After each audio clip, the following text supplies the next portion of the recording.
नमस्कार दोस्तों। अगर आपका या आपके परिवार का पैसा सहारा इंडिया में फंसा है तो ये वीडियो आपके लिए बहुत महत्वपूर्ण होने वाला है। सहारा इंडिया रिफंड और कोर्ट केस को लेकर सरकार, सेबी और सुप्रीम कोर्ट की तरफ से कुछ बड़े आंकड़े, नई पाबंदियां और राहत की खबरें सामने आई हैं। आज के इस वीडियो में हम आपको पूरी सच्चाई विस्तार से बताएंगे कि आखिर ग्राउंड लेवल पे क्या चल रहा है और आपका फंसा हुआ पैसा आपको कब और कैसे मिलेगा। सबसे पहले बात करते हैं उस बड़ी राहत की जिसका इंतजार लाखों लोग कर रहे थे। ये खबर उन निवेशकों के लिए है जिनके फॉर्म में पहले कोई कमी यानी डेफिशिएंसी बताकर उनका आवेदन रिजेक्ट कर दिया गया था। सहकारिता मंत्रालय ने अब पोर्टल को पूरी तरह अपडेट कर दिया है और अब 10 लाख रुपए तक के कुल क्लेम के लिए रीसबमिशन यानी फिर से आवेदन करने की सुविधा शुरू कर दी गई है। अगर आपके फॉर्म में भी कोई गलती थी या आपके पास एक से ज्यादा बॉन्ड थे जिन्हें आप पहले अपलोड नहीं कर पाए थे, तो अब आप ऑफिशियल पोर्टल पर जाकर उसे सुधार सकते हैं। सरकार का दावा है कि फॉर्म को दोबारा सही तरीके से रीसबमिट करने के ठीक 45 दिनों के भीतर उस पर एक्शन लिया जाएगा और वैलिड पाए जाने पर पैसा सीधे आपके आधार से जुड़े बैंक खाते में भेज दिया जाएगा। अब बात करते हैं जमीनी हकीकत और उन आंकड़ों की जो सरकार ने खुद पेश किए हैं। संसद और पीआईबी के हालिया डेटा के मुताबिक सहारा की विभिन्न को ऑपरेटिव सोसाइटीज में पैसा लगाने वाले 3 करोड़ 65 लाख से ज़्यादा निवेशकों ने रिफंड के लिए अब तक रजिस्ट्रेशन कराया है। लेकिन चौंकाने वाली बात यह है कि इन करोड़ों आवेदकों में से अब तक लगभग 39,40,000 निवेशकों को ही रिफंड मिल सका है। सरकार अब तक 8,429 करोड़ रुपए से अधिक की राशि ही निवेशकों के खातों में ट्रांसफर कर पाई है।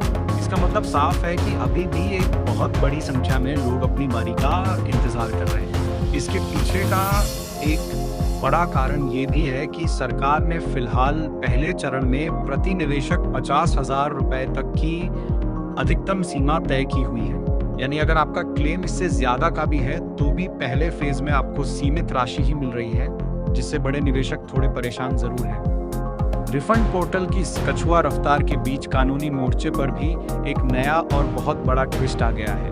बाजार नियामक सेबी यानी SEBI ने सहारा इंडिया कमर्शियल कॉर्पोरेशन लिमिटेड के 14,106 करोड़ रुपए के OFCD मामले में एक बार फिर सुप्रीम कोर्ट का दरवाजा खटखटाया है।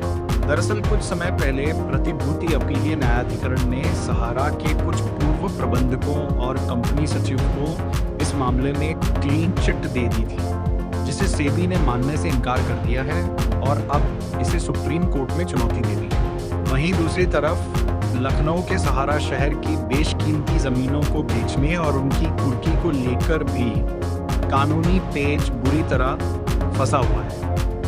इन कानूनी लड़ाइयों की वजह से सहारा की संपत्तियों से पैसा लिक्विडेट करना सरकार के लिए एक बड़ी चुनौती बना हुआ है। लेकिन इन सबके बीच सुप्रीम कोर्ट ने एक ऐसा फैसला भी दिया है जो निवेशकों को थोड़ी राहत और उम्मीद देता है। इस पूरी रिफंड प्रक्रिया को बिना किसी रुकावट के चलाने के लिए सुप्रीम कोर्ट ने सहारा सेबी रिफंड खाते से कोऑपरेटिव सोसाइटीज के सेंट्रल रजिस्ट्रार को अतिरिक्त 5,000 करोड़ रुपए ट्रांसफर करने की मंजूरी दे दी है ताकि फंड की कमी ना हो। इसके साथ ही कोर्ट ने इस पूरे पैसे को सही हकदारों और निवेशकों में बांटने की अंतिम समय सीमा को बढ़ाकर 31 दिसंबर 2026 कर दिया है। इसका सीधा मतलब यह है कि सरकार और प्रशासन के पास अगले कुछ महीनों का पूरा समय है कि वे हर एक पेंडिंग फॉर्म की जांच करें और लोगों का पैसा लौटाएं।